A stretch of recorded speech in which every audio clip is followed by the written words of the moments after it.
So just Friday, Warner Brothers released Tom and Jerry, both to theaters and to HBO Max, and I decided to give it a watch, and I really regret the decision. So let's jump right into it.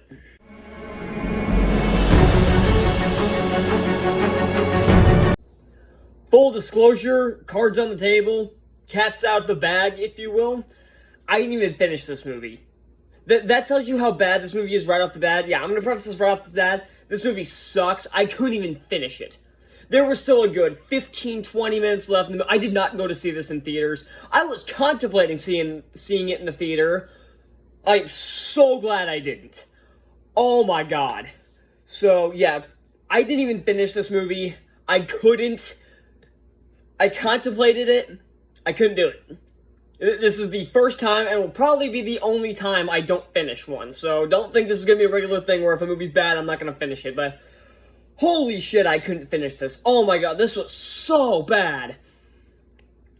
So, this movie is, of course, an adaptation of the Tom and Jerry TV show. I didn't grow up, consistently watching Tom and Jerry. I watch it every once in a while, but mainly my TV shows when I was younger were the Disney Channel stuff. I think you probably know this already, that I was not raised on, Nickelodeon or Cartoon Network. Basically, the only thing I watched on Cartoon Network, religiously, was the Clone Wars. And Disney was where Disney is what I was raised on, and you know what, I was actually really happy about that. But not the point. So, I like Tom and Jerry, and recently I've watched some of their older cartoons, and I really like it. I think it's really funny. Their older films, I guess older films, a lot of these are really new, they're kind of hit or miss. I actually really enjoyed the Wizard of Oz one for some reason, and I hated the Willy Wonka and the Chocolate Factory one. And yeah, so those were kind of hit and miss, but they were at least entertaining in some regard. This is not. This is directed by Tim Story, who directed the first two Fantastic Four films from the early 2000s, and those are subpar, to say the least. I'm one of those people that I don't hate those Fantastic Four films, but I will acknowledge they are not well-made movies. They are really clumsily written and kind of boring at times.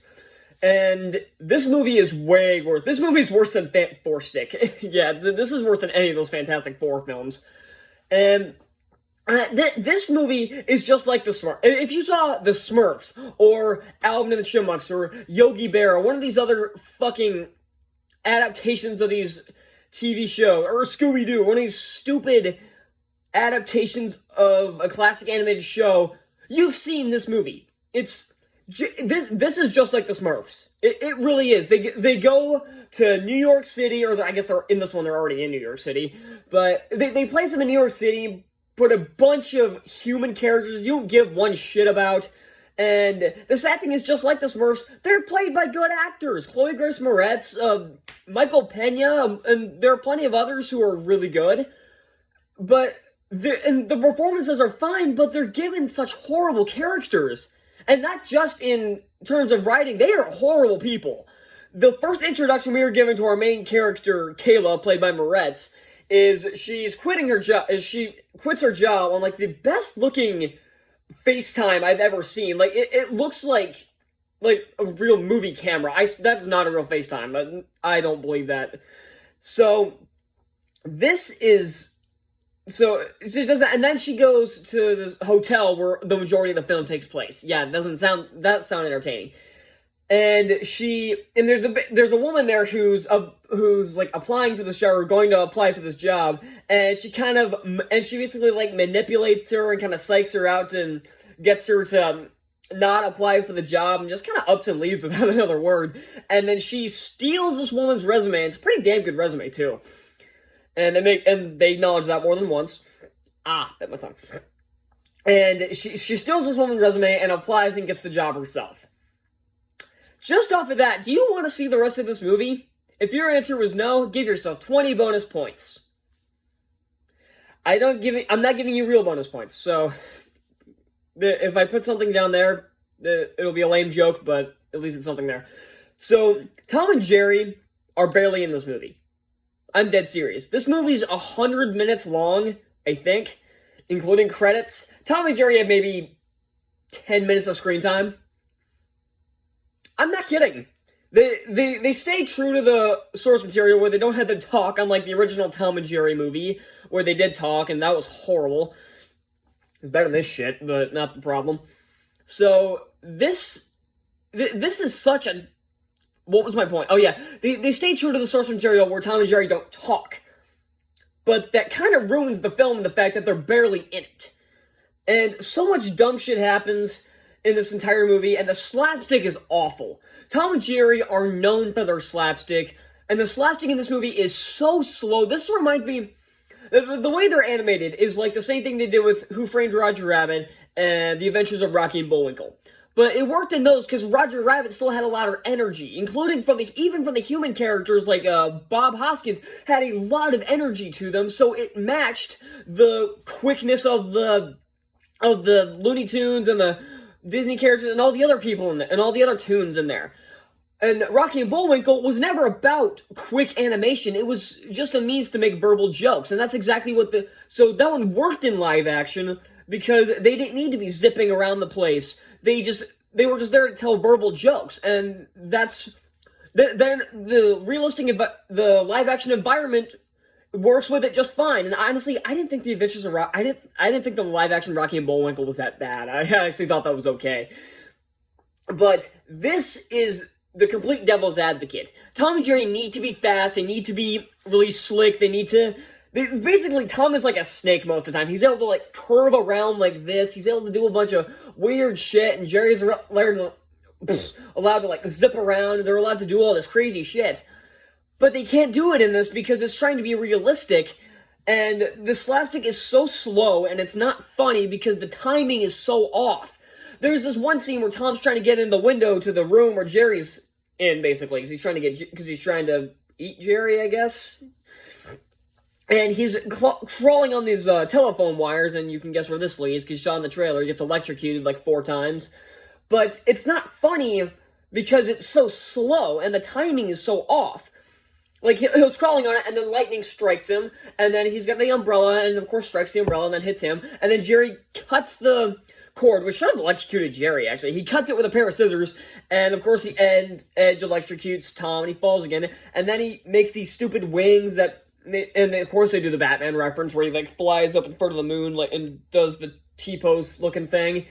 But none of it's funny because, A, there's, like, no reaction out of that. I mean, like, they have expressions in this, but they're hardly ever shown because they're trying to focus on their movements, but the movements are so slow that it doesn't matter. And the bulldog, I want to say Butch is his name, even though they call him Spike in this. I'm pretty sure it was Butch in the cartoon, wasn't it? The big dog? I'm pretty sure it was Butch, not Spike, but whatever. If it was Spike, please correct me, but I'm pretty sure it was Butch, so that's something else they butchered. Kill me. So, the entire movie revolves around this wedding between a rich couple in this hotel, and this is a hotel that's, like, catered to, like, basically kings and queens from, like, all the places. And I mean literally, not the just the expression that people use, oh, this is catered to kings and queens. No, it's literally. So you can tell a lot of is riding on this, and Tom and Jerry, of course, come in and fuck everything up. But everything's just off. Ken Jeong is in this movie also, and he's very funny. Last year he was in Scoob, and he was very funny, and that is Dynamite. Here he's not funny because he's given nothing to work with. And Michael Pena is one of the funniest dudes out there. He is the best part of those Ant-Man movies where he's doing his recap of what happened, and it's hilarious. He's one of the funniest actors out there. He made Chips tolerable. And that was a movie written and directed by Dax Shepard, one of the most unfunny people I've ever seen. And he made that movie, it wasn't good, it was still awful, but he made it tolerable to watch. I was able to finish Chips. I couldn't finish this. Because Michael Pena's character, Terrence, is so unlikable, and he's the same dick that's trying to screw over the main protagonist, and it's just terrible. And there's this one scene where they basically destroy the entire, like, lobby of the hotel, And it's just Tom, Jerry, and Butch. I'm gonna keep calling it Butch. I'm pretty sure that's what it's called, but Spike here. Ugh. But they're in like this big tornado, this like animated tornado of smoke and stuff, and Michael Pena is just like hanging on behind but holding on to the leash. I'm like, okay, for one thing, just if he's gonna go chasing a cat, let the fucking thing go. You cannot hold him back. And two, it doesn't match. Because they're trying to move so fast, and it's just him hanging in front of a green screen. He's not moving at all. It's so sloppily put together. And this entire movie is one of those movies that it doesn't treat children with respect. I saw a quote from a movie review, Chris Stuckman. He says, "I wish movies like this treated kids with respect and didn't pander to them or treat them like idiots." And that's a perfect way to sum up this movie. This treats children like they are idiots. Because it tries to hit the lowest common denominator with every joke, and it's never funny. Even the deliveries aren't funny because they are given to the most shitty characters. And like I said, the timing's never right. And the editing is so bad that you can't this movie doesn't bother with establishing shots, so you can never get a feel for a new location, even though it's basically all one location. If I want to watch something where pretty much the entirety takes place in a hotel, I will stick with The Sweet Life of Zack and Cody, thank you very much, because that at least had good verbal jokes. This doesn't. This answers the same farting crap jokes that a lot of these stupid kids movies try, and it's tedious. Ugh. Like I said, I didn't finish this. If you've seen this movie, I got to the part where they destroyed the wedding. Spoilers, I guess, but who gives a shit? But I got to the point after they destroyed the wedding, right after, when the boss guy, I don't remember his name, brings out and says, "Oh, Terrence here told me that about Tom and Jerry are still here." I'm like, the second I saw that, I'm like, I fucking can't. I clicked away, and I said, I'm done. I'm going to bed. It was 1:30 in the morning. I had to get up at 6:20, and the same thing here. It's like 1 o'clock. So, but I'm having a lot more fun reviewing this than I had watching it. This is a horrible movie. This is awful. Like I said, I did a sketch chart. I did a predictions of what scores I would give films, and this is going to be my first one where I do my new rating system, where it's no longer going to be a lettered grade. It's going to be a number out of 5. Out of 5, not 10 like a lot of people do. I'm going to do it out of 5. So this one I predicted would get a 3.6, and if you do some quick math, that adds up to about a 7.2 out of 10. That's how much faith I had in this movie.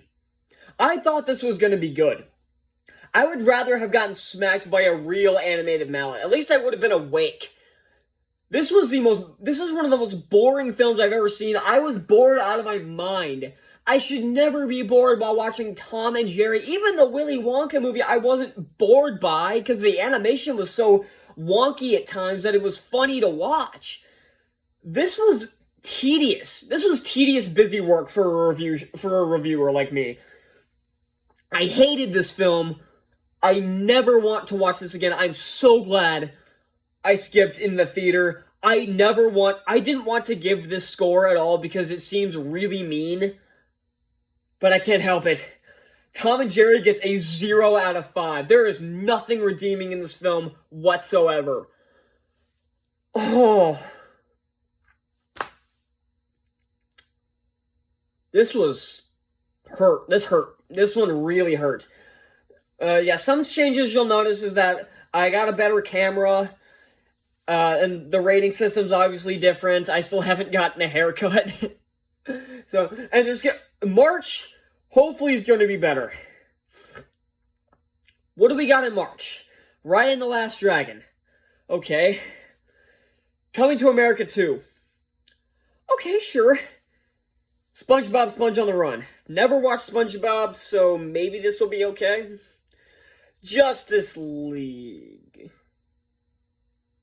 Oh no. But thank you all so much for watching. Be sure to leave your thoughts down in the comments. What you thought of this movie? Are you going to go see it? Have you seen it? And what did you think of it? Did you hate it as much as I did? Or do you think I'm completely wrong here and that it's a masterpiece?